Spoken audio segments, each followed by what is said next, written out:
کا کوئی شریک نہیں، اور میں گواہی دیتا ہوں کہ ہمارے نبی محمد صلی اللہ علیہ وسلم اس کے بندے اور رسول ہیں جنہوں نے رسالت کو پہنچا دیا، امانت کو ادا کر دیا، امت کی خیر خواہی فرمائی اور آخری دم تک اللہ کی خاطر جہاد کرتے رہے۔ بہت زیادہ درود و سلام نازل ہوں آپ پر، آپ کی آل پر اور صحابہ کرام پر، اور قیامت تک آپ کی سنت و سیرت پر چلنے والوں پر۔ حمد و صلات کے بعد سب سے بہترین کلام اللہ تعالیٰ کی کلام ہے، سب سے بہترین سیرت و طریقہ محمد ابن عبداللہ صلی اللہ علیہ وسلم کا ہے۔ سب سے بدترین کام نئے ایجاد کردہ ہیں، ہر نیا کام بدعت ہے، ہر بدعت گمراہی ہے، اور ہر گمراہی آگ کی طرف لے جانے والی ہے۔ اللہ کے بندو، اللہ تعالیٰ کے اوامر بجا لانے میں تقوی الہی اختیار کرو، اور اس کی منع کردہ اور زجر و توبیخ پر مبنی اشیاء کے ارتکاب سے باز رہو۔ ارشاد باری تعالیٰ ہے، اے لوگو اپنے پروردگار سے ڈرو جس نے تمہیں ایک جان سے پیدا کیا، اسی سے اس کی بیوی کو پیدا کر کے ان دونوں سے بہت سے مرد اور عورتیں پھیلا دی۔ اس اللہ سے ڈرو جس کے نام پر ایک دوسرے سے مانگتے ہو، اور رشتے ناطے توڑنے سے بھی بچو، بے شک اللہ تعالیٰ تم پر نگہبان ہے۔ اللہ کے بندو، یقیناً صلہ رحمی، مودت و محبت، حسن معاشرت،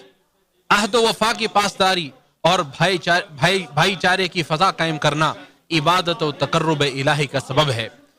اور اللہ تعالیٰ کی جانب سے مسلمانوں پر حق بھی ہے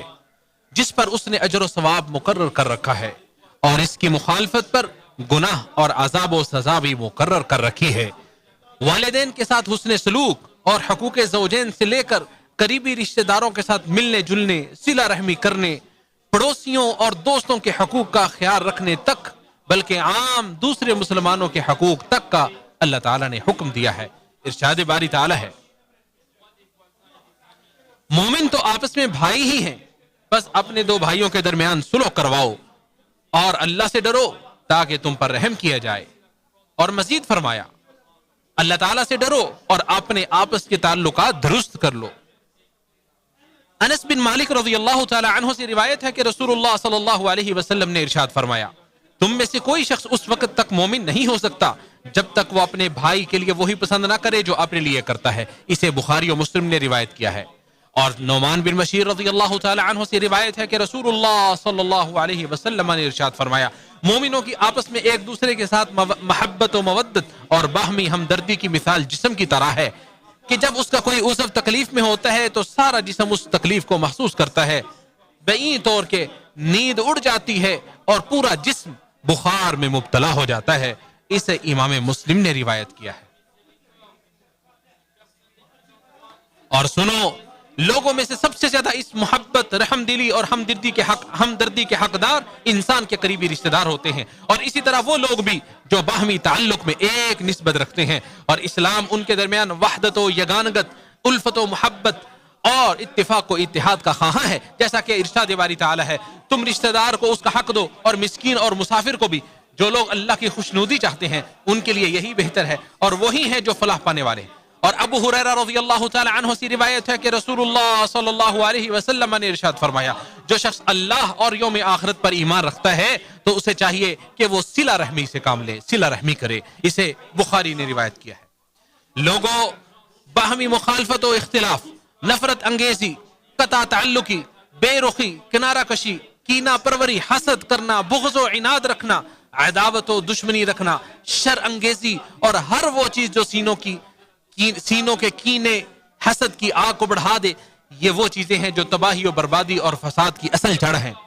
جن سے صلہ رحمی پارا پارا ہو کر رہ جاتی ہے، قریبی رشتہ دار دور ہو جاتے ہیں، میاں بیوی کے درمیان جدائی ہو جاتی ہے، باہم محبت رکھنے والے ایک دوسرے سے دور ہو جاتے ہیں، پڑوسیوں، دوستوں اور بھائیوں کی الفت و محبت خرابی اور فساد کی بھیڑ چڑھ جاتی ہے، جیسا کہ ابو ہریرہ رضی اللہ تعالی عنہ سے روایت ہے کہ رسول اللہ صلی اللہ علیہ وسلم نے ارشاد فرمایا، ایک دوسرے سے حسد نہ کرو، خرید و فروخت میں دھوکہ نہ کرو، ایک دوسرے سے بغض نہ رکھو، ایک دوسرے سے منہ مت پھیرو، کسی کی جاسوسی نہ کرو، اور کسی کے عیبوں کے پیچھے مت پڑو، کسی کی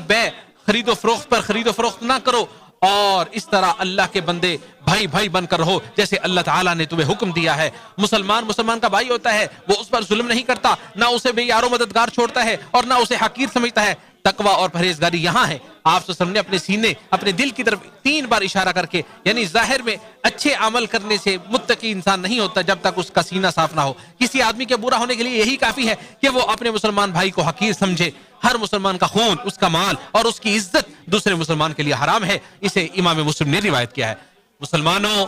ایک ہی خاندان کے افراد کے درمیان قطع تعلقی اور باہمی کنارہ کشی کی ایسی چیزیں دیکھنے اور سننے کو ملتی ہیں کہ جن سے دل پھٹ جائے اور پیشانی تر ہو جائے کہ کیسے شیطان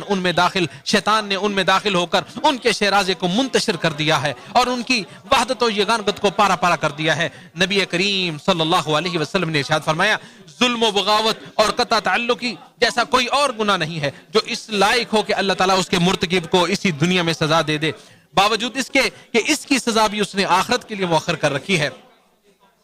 اور سنو، باہمی رابطوں میں لاپرواہی اور بے اتنائی برتنے اور اثر نو تعلق داری کو قائم نہ کرنے سے قطع تعلقی کا ایسا بازار گرم ہوتا ہے جس سے الفت و محبت جاتی رہتی ہے، جس کا اثر پھر نئی نسل پر پڑتا ہے. لہٰذا اللہ کے بندو، تجدید عہد کرو، باہم ایک دوسرے سے رابطے، ملاقات اور زیارت کرنے میں سبقت کرو. حد درجہ قطع تعلقی سے بچو، محبت و مودت کے احساسات پیدا کرو. لوگوں کو معاف کرنا، درگزر کرنا، غصے کو پی لینا اور ان کی تکلیفوں کو برداشت کرنا تقرب الہی کے حصول کے بڑے ذرائع میں سے ہے. اور لوگوں میں سے سب سے زیادہ اس چیز کے حقدار انسان کے اپنے قریبی رشتہ دار ہوتے ہیں، جیسا کہ ارشاد باری تعالی ہے، اور ایک دوسرے سے بڑھ کر دوڑو اور اپنے رب کی جانب سے بخشش کی طرف اور اس جنت کی طرف جس کی چوڑائی آسمانوں اور زمین کے برابر ہے، ڈرنے والوں کے لیے تیار کی گئی ہے، جو خوشی اور تکلیف میں خرچ کرتے ہیں اور غصے کو پی جانے والے اور لوگوں سے درگزر کرنے والے ہیں، اور اللہ نیکی کرنے والوں سے محبت کرتا ہے. اور دوسری جگہ ارشاد فرمایا، اور جو شخص صبر سے کام لے اور معاف کر دے، یقیناً یہ بہت بڑی ہمت کے کاموں میں سے ہے. اور مزید ارشاد فرمایا، جو معاف کر دے اور اصلاح کر لے اس کا اجر اللہ کے ذمہ ہے. لہٰذا اپنے اندر معاف کرنے اور درگزر کرنے کا مادہ پیدا کرو، اجر و ثواب کی امید رکھو، ایک دوسرے کو صبر کرنے اور رحم کرنے کی تلقین کرو، اللہ تعالیٰ سے ڈرو، اپنے آپسی معاملات، اپنے آپسی تعلقات درست کر لو، اللہ اور اس کے رسول کا حکم مانو اگر تم مومن ہو. اللہ میرے اور آپ کے لیے قرآن کریم